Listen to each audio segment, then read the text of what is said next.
So, as I mentioned, I took a fair amount of time in the last couple of classes going through how the CI3 interpreter works in terms of environments and closures, and talking a bit about how you might approach the lab. So I went ahead and that put us a little behind schedule, but I put in some catching up kind of days because of the trip that I canceled. So I went ahead and tweaked the schedule just to update it to where we're actually at, which is today we'll be starting to talk about program analysis. One other scheduling change. My uncle passed away this last Monday, and so a week from today, next Wednesday, I'm going to be out of town just attending his funeral. So it's just up in Logan. I'll be back the next day. So just letting you know, Wednesday I will probably need to cancel class. Normally Dr. Wingate and I just will sub for each other. It just happened to work out that he has another class at exactly this time. So tentatively, I'll plan either to cancel class, or if the TAs are available, I'll try to, maybe we can use that as just a help section here in class. We'll still be able to start Prolog on Friday. I'm hoping that on Friday we'd cover everything that you could, that you would need to get started on the next lab. We'd certainly wrap that up by Monday though. And so the due dates are still all the same. Just letting you know I tweaked the in-class schedule a little bit. Questions about that or any last minute clarifications on the lab before we dive into today's material? So today's material, program analysis, is actually going to lay, if you look at it schedule-wise, this is going to lay the foundation for this Interpreter 3 assignment. So we'll start it today. I'm hoping at the end of class today to have a little bit of time to talk about what the next assignment is, the Interpreter 3. If we cover everything conceptually though, then we could take a few minutes at the beginning on Friday to talk about that next lab. So we'll actually be talking about that the morning that the Interpreter 2 is due later that night. So that way you'd have everything you need to get started on that. So, unless you have anything else you want to be asking, let's go ahead and dive back into it. I actually want to motivate this first by looking at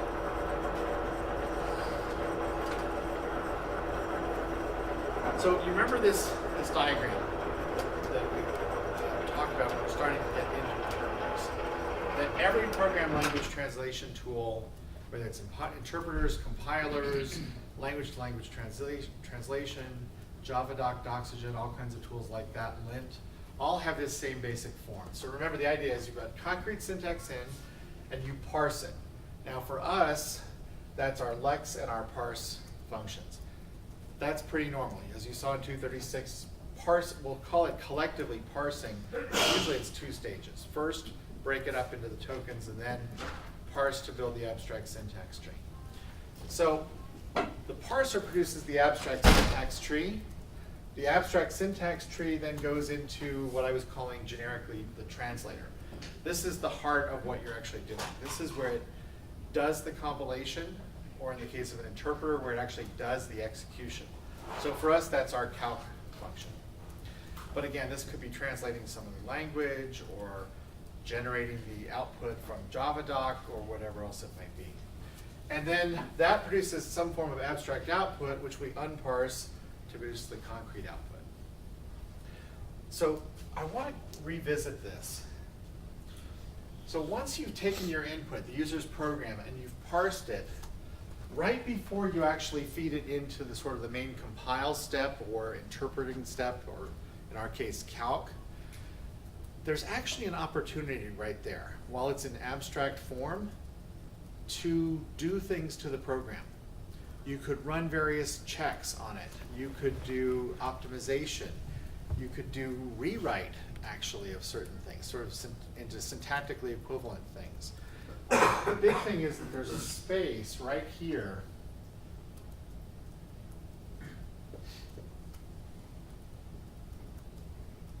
where we can basically do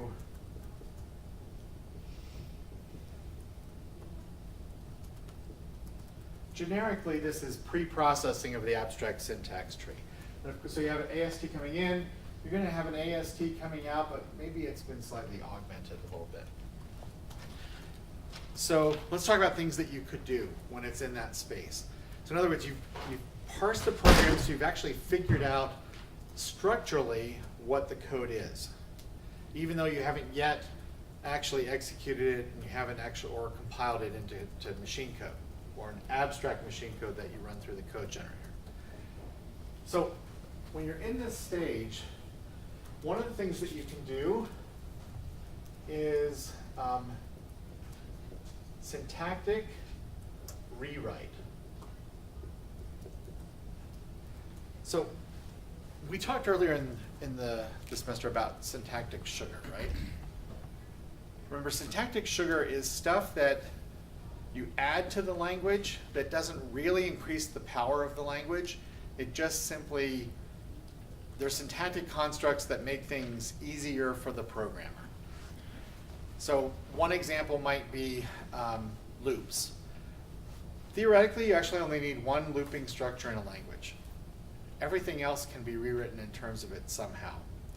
So if you have a while loop, and you have the ability to initialize a variable, and you have the ability to increment and modify a variable, why do you need a for loop? Remember we talked about that one before, right? So why would you add a for loop to the language? If you already have while loops, why not? Why have for loops? So it's easier for programmers. Yeah, it's easier for programmers. And maybe it helps in terms of readability that way. Or maybe it's shorter to write. I can write one for loop instead of initialize, and then a while loop, and then at the bottom do the increment. It's more packaged as one sort of construct. But it can be rewritten into it. So maybe I want to actually have both features in the language, while loops and for loops. But what if at this stage, I just scan through this abstract syntax tree, and every time I see a for loop, I'm going to rewrite it into the equivalent while loop. And then that way, my compiler here, or in our case, interpreter, only has to deal with while loops. They don't have to deal with all the other multiple flavors. Or there's some languages that have some other interesting construct. So some will say, basically, if this is true, do that. Some will have constructs that say, do this, unless this is true. They're really the same thing. Just simply flipping the logic around. So the point is you only have to implement one of those. The other is syntactic sugar.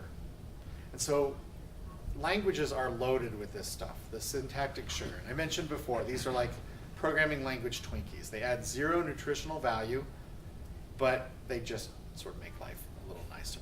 Okay? Again, stick in your favorite guilty junk food there. Fried Oreos or whatever it might be. So, yeah, I know, some of you are going, so you could do syntactic rewrites of things. In other words, there's more things that can actually be written in the language, but then you just rewrite them into their equivalent constructs, and then you only have to deal with that from then on. Another thing you can do is optimization. So for example,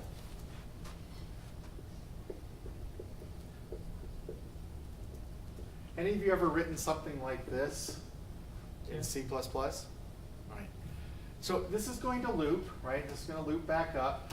Do you really need to test to see if true is still true every single time through the loop? Yeah. Just get rid of this and just put a branch right up to here. In other words, you still keep the branch at the end of the loop back up to the beginning, but the test you can just take out. Lots of other constructs that are like this. If you can determine that it will take a particular branch of an if, because the logical code flow dictates it will actually only take one, you can end up with what's called dead code. Or you can have a function that's just never called. So if it's never called, why compile it? So you can analyze all that stuff by looking at the abstract syntax tree before you start doing compiling or interpretation. And you can just do what's called dead code elimination. Other optimizations.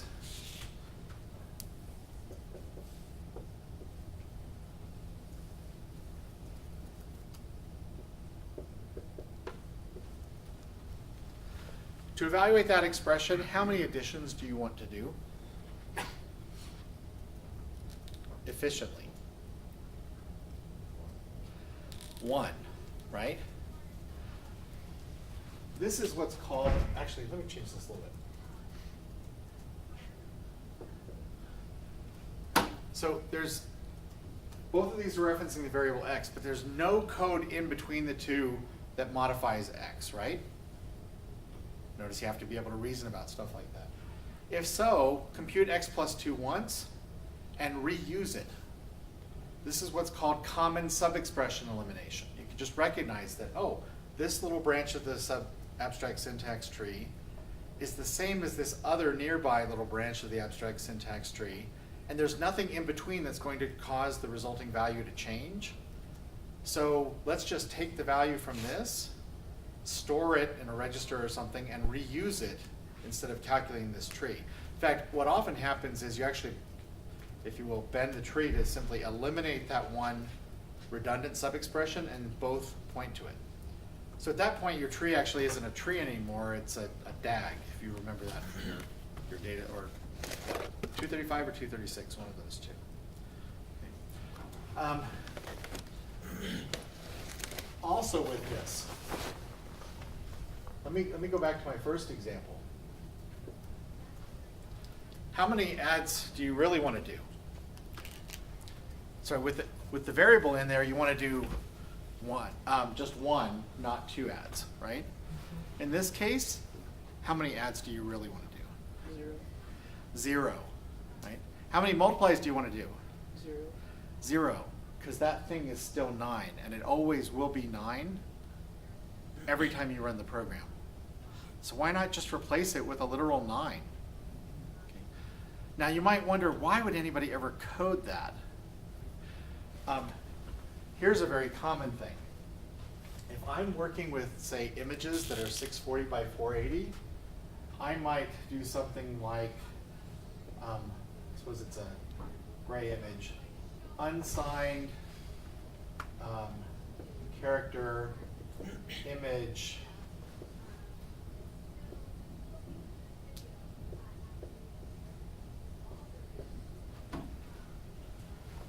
for me, it's more readable to see, oh, I'm allocating an image that's 640 by 480. It's really a 1D array that's that many elements long. Okay. So I might write it like this. I'd really like my compiler to not have to do a multiply at execution time. Right? So they'll go ahead and pre-calculate this. This is sometimes called literal folding. Right? So this is another form of optimization. So you can have literal folding, dead code elimination,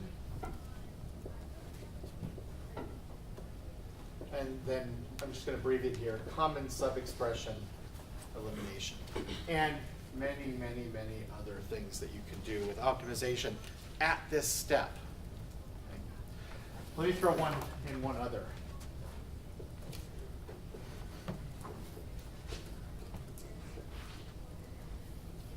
Static type checking.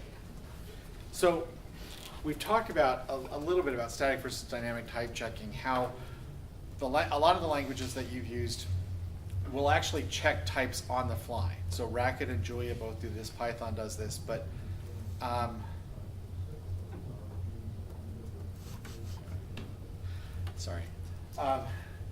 but if you think about C++ or Java, they will report type errors to you when you try to compile a program, right? The time to do that is right here. So while you've got the abstract syntax tree, you can actually start traversing the tree and figuring out what the type of every single variable and sub-expression is. And you have to do this for 2 reasons. One, so you can reject things that have type errors. And the other is, you have to figure out what the type is of everything so that you can allocate the appropriate space, because these are compiled. And you can't just do it dynamically on the fly based on whatever type it happens to have. So static type checking would also happen here. Now we're gonna come back and we're gonna talk about type checking as the last unit of the class. And this will be your very last assignment, is implementing a type checker. So after we finish interpreter 3, we're gonna kind of leave the interpreters for a while. We're gonna loop back once at the very end, and you'll implement static type checking. So let's actually implement some of these in our interpreter. And in particular, I want to show you an example of a syntactic rewrite, literal folding, and dead code elimination, right? As much as time permits. And we're going to put this in a function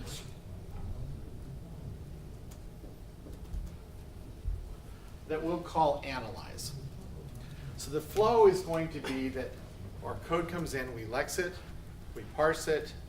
Before we feed that abstract syntax tree into calc, we're going to analyze it and produce a potentially new abstract syntax tree. Maybe none of these apply and it just ends up being the same thing. And then we feed that into calc. So everybody okay on high level view what we're doing and why? All right, so let's actually build analyze.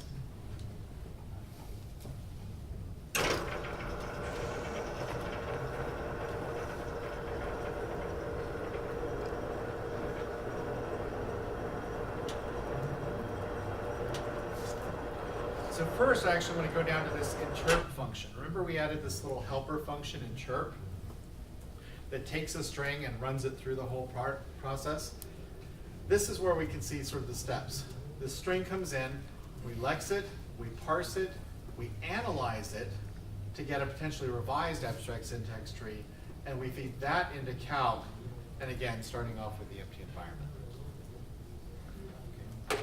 So at a minimum, analyze needs to be, the base for it. If I had an analyze that didn't do anything, I would need to return just the same abstract syntax tree passed into it.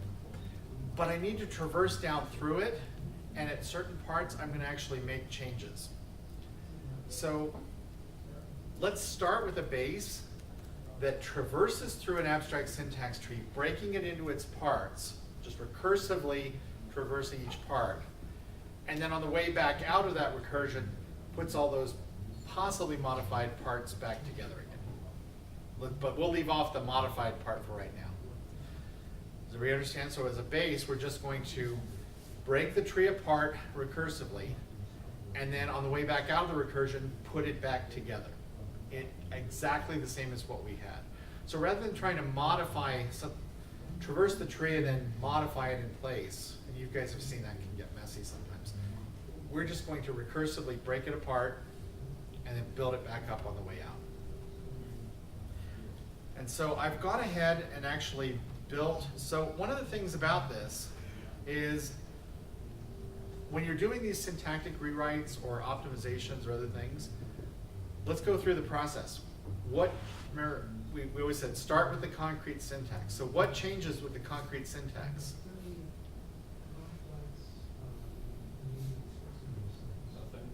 Nothing, right? You don't change anything in terms of what the user sees. Correspondingly, nothing changes with the abstract syntax. Nothing actually has to change with calc, except in the case of syntactic sugar where we're doing rewrites. I might actually be able to rip some parts of calc out because they're no longer necessary. They're just kind of redundant. Okay, so we're going to focus on analyze, just the analyze part.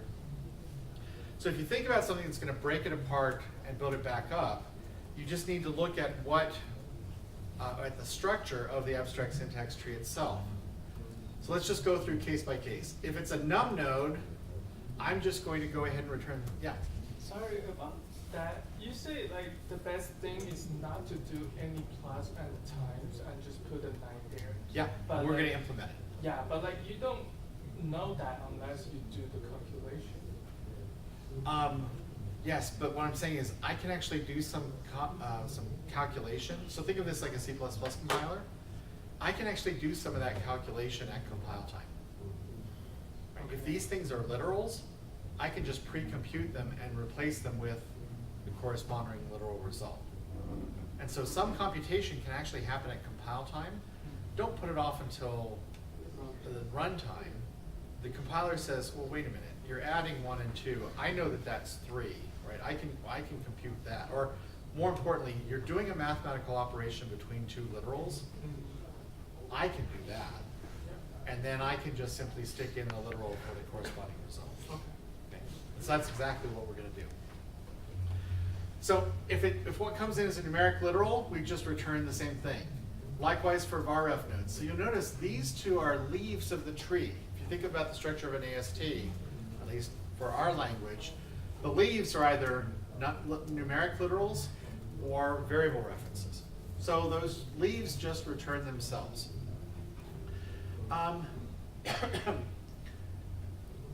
By the way, there are, when we get to type checking, there are actually ways of extending this to even at this point be able to detect undefined variables, even before you even start running the code. Because you can actually just keep track of what's in scope at each level of the tree. Don't worry about values, just what's in scope. And you can actually even make scope decisions there. But we're going to do that later with the static type checking. So think about a plus node. If I have a plus node, it has two child subtrees. So I break it into the two subtrees, recurse on each, put them back together in a plus node. So remember the pattern for recursion that we talked about going back to when we were talking about racket. The pattern is when you have something that's defined inductively, just break it apart. The structure of the recursion is always break it apart, recurse on the parts, put them back together. Okay. In this case, we're going to put them back together. If we're going to have one that's sort of the pass-through analyze that doesn't really change anything, we're going to just put them back together to the same construct. We're going to change that as we go through. By the way, the other thing that you always have to have with recursion is test for your base cases. Well, for trees, the base cases are the leaves. So we're just simply going to recurse through the tree. These are the base cases or leaves. If it's a plus node, we recursively analyze the left and the right sides, put it back together as a plus node. Minus node, we recursively do the same thing. A with node, we're going to get the symbol, the binding expression, and the body from the AST. The binding expression and the body are both expressions, or AEs. So we're going to recursively analyze them, and we'll package it back up as a modified with. So that way, if there is something inside, say, the body of a with, we'll recurse and be able to drill all the way down to that and then find what we need to process there. And then similarly, for if zero, you just recursively analyze each of the three sub-expressions, the test, the zero branch, the non-zero. Function definition, you just pre-analyze the body before you package it up, or repackage it back up as a function definition. An application node, you just analyze the function expression, analyze the argument expression. So notice everywhere there's a sub-expression, we're just recursively analyzing, and then put it back together in the same construct. So if I feed in an abstract syntax tree now, I'll get exactly the same thing out. So probably you're wondering, why do that? Well, this is the base. I wanted to actually build this beforehand, just so we're not live coding all this part of class. So let's actually start doing things. Let's start first off with this idea of literal folding. All right. So right now, and I'm going to do this without the binary ops. So in plus and minus, I'm going to, so for plus and minus, I'm going to remember recursively analyze the left and the right part. So what if the results of both of these are just numeric literals? Just do the math there. Let's just do the math now. So what we'll do is the following. And I'm just going to call this left is the result of analyzing the left-hand side, and right is the result of analyzing the right-hand side. Okay. All right, so now how would I test to see if I can fold the literals? Yeah, left and right would both have to be num nodes. So I can just simply say if type of left is a num node, not a num val.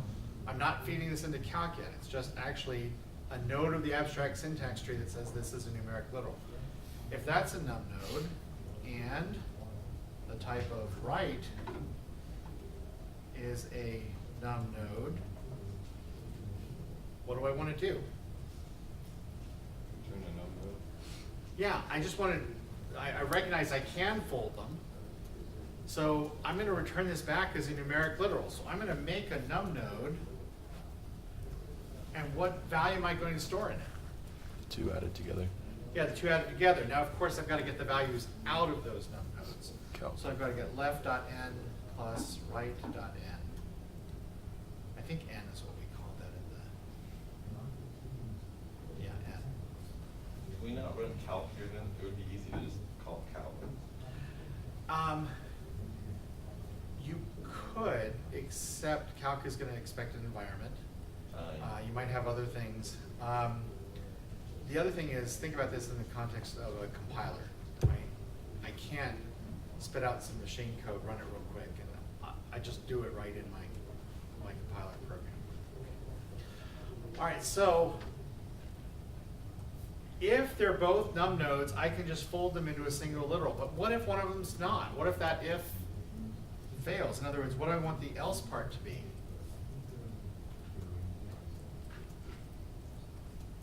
In other words, if they're not both literals, what do I want to return?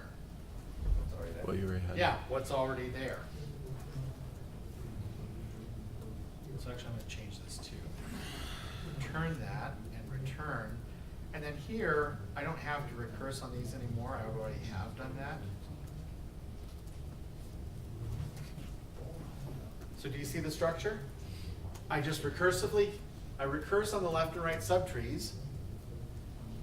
If after that recursion these come back as num nodes, then I'll go ahead and fold them together and return a numeric literal.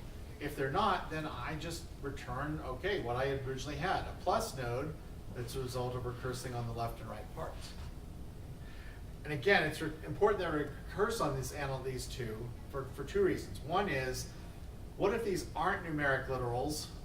These two aren't numeric literals, but so I have to generate this, but down hidden within them is something that could be folded. I have to make sure to drill that down that far in recursing through the tree. But here's the other thing. What if left-hand side itself wasn't a numeric literal? What if it was a plus node with two other numeric literals? Can't I fold that first, return numeric literal, and then on the parent plus, the next one higher up the tree, I can fold that too. Did everybody follow that? This is why, with an example like this, it can fold this, it can fold this. Recognize now I've got multiply on two. We don't have multiply, but if we did, recognize that this is, they're both now literals, and then I can fold that. So I can actually fold as far up the tree as its literal expressions in terms of numeric literals. And I can do the same thing with other kinds of data types as well. So I'm going to do, by the way, just for completeness here, exactly the same thing here. The only thing that's different is the operation. You also need to change return plus node Thank to return you. minus node. Thanks. Yeah, I don't want to change the semantics of what I'm doing on left and right sides. So everybody see the idea?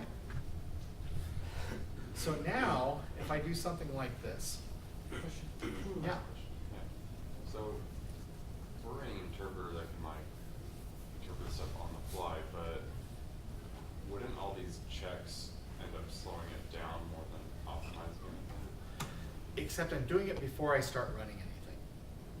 So for a compiler, I'm willing to spend some more time waiting for my code to compile if it runs faster in the end. Now, maybe not. Maybe I'm in the middle of a debugging cycle and I really want fast turnaround time on the compilation and I'm less worried about speed of the executable. This is why on C++ compilers, there are flags you can pass to the compiler that control how aggressively you want to be doing optimization. So maybe up front, I don't want to be doing any optimization because I'm doing a lot of debugging. I'm frequently going through that, edit, compile, debug kind of a cycle. But in the end, I crank that warning or that optimization level way up so I can ship efficient code to my customer. And yeah, I'm willing to let it run for a little bit longer to generate more efficient code. Does that make sense? Now, in the case of an interpreter, it's still worth doing, even though you're not separating out sort of the compile and the runtime. Because what if this was happening inside of a loop that looped a million times?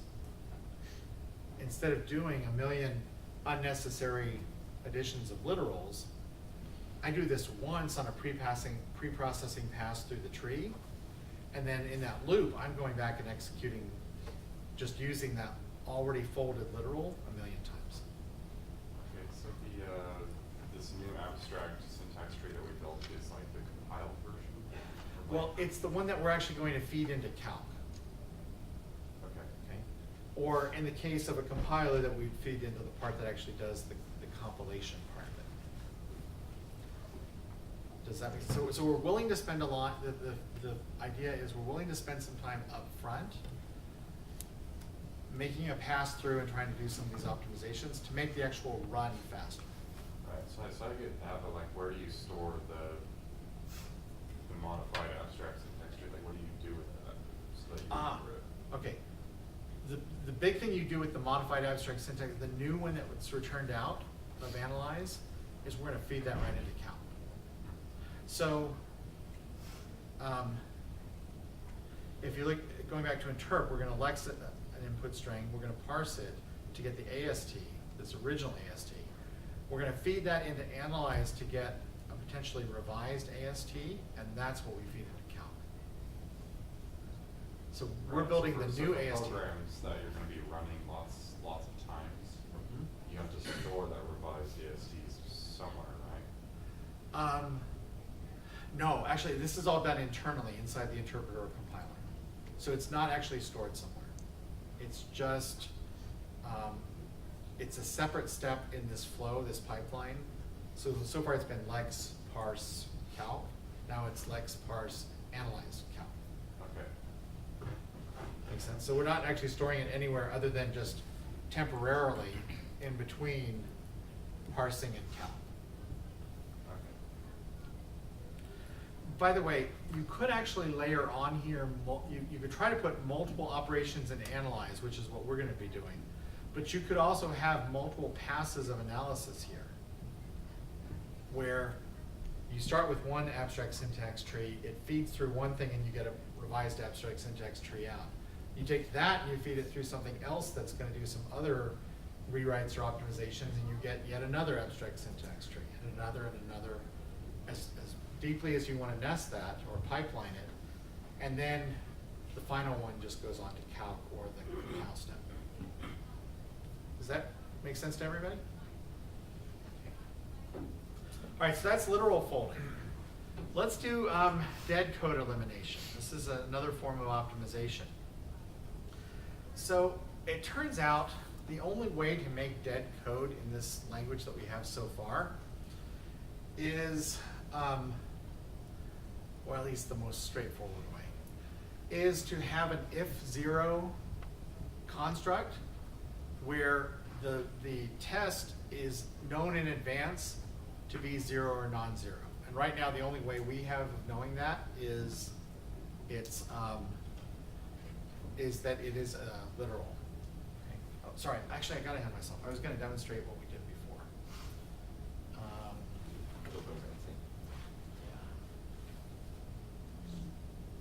All right, so if we lex that,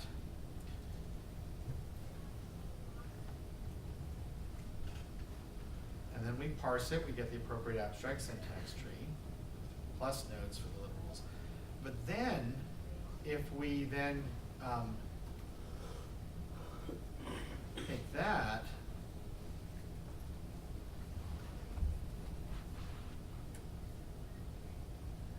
see how it's just folded it into a literal 3. Okay.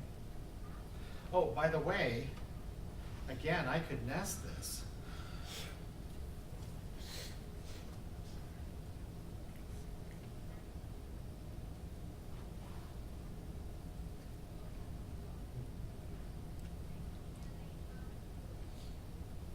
So now it has the plus 1 and subtract 5 and 4. Notice it's recursively collapsed the minus 5, 4 to a 1, and then added 1 and 1, and it's just a literal 2. All right, so let's go back to dead code elimination. Like I said, the only way to do this actually, well, the most straightforward way in our language, is if you have an if 0 where the test, the conditional part, is a literal that's a 0 or not. Okay. Now, you might wonder, why would a programmer ever do this? Well, why do we do things like while true? Or have you ever been debugging and simply put like an and false with some test to force it to take one branch or the other? Okay. So we're gonna, and again, if that's the case, why have an if this thing is 0, do this or do that?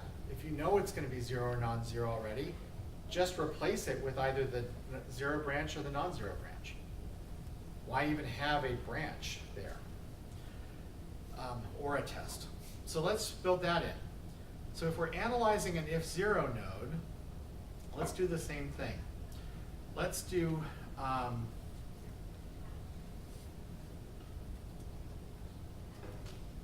so I'm going to analyze the conditional. And then if what?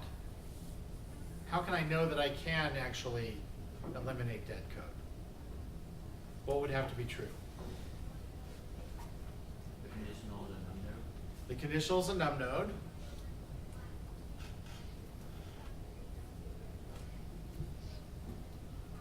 Notice, by the way, I don't test it before the recursion. I want to collapse and do any optimizations to the conditional, the test first. Maybe that folds into a num node. Okay? So maybe if I have something like if 0 minus 1, 1. Right? I want to fold that expression to a 0 first and then test it. So if it's a num node, and what? That n equals 0. Or n Yeah. Or the con field, which we've determined is a num node, if it's 0. By the way, this is relying on short-circuited logic, so it won't even test this if this part fails. You guys are all familiar with that already, I hope, in Java and C++. So if it's 0, so if the conditional expression, after analyzing it and collapsing it possibly, if that is a numeric literal and it's the literal 0, what do we want to return? What's the equivalent code, if you will, or abstract syntax tree that we want to return? 0 branch. Yeah, you just return the result of, and I'm going to actually do, let's see, I'm going to return the result of analyzing. And remember, we have to recursively analyze the 0 branch. Sorry, AST dot 0 branch. Actually, sorry, let me, rather than do this as if it's a conditional, I goofed on this. If it's a num node, we want another test. If it's 0, we want to return the 0 branch. If it's a numeric literal and it's not 0, what do we want to return? The non-zero branch.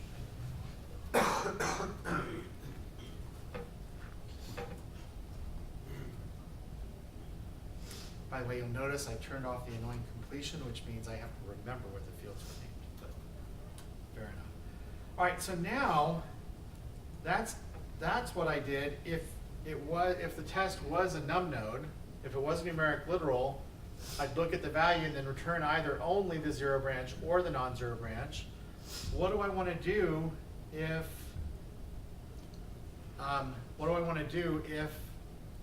it's not a numeric literal?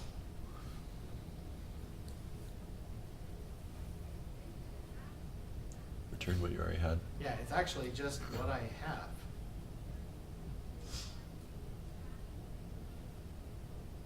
Put condition in there. Sorry? Put COND instead of analyzing it again. Right.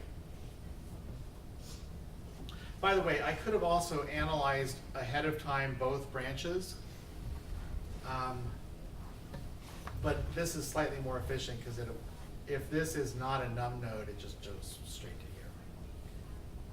So it looks like I have multiple calls to analyzing the left zero and non-zero branches. I'll execute only that, or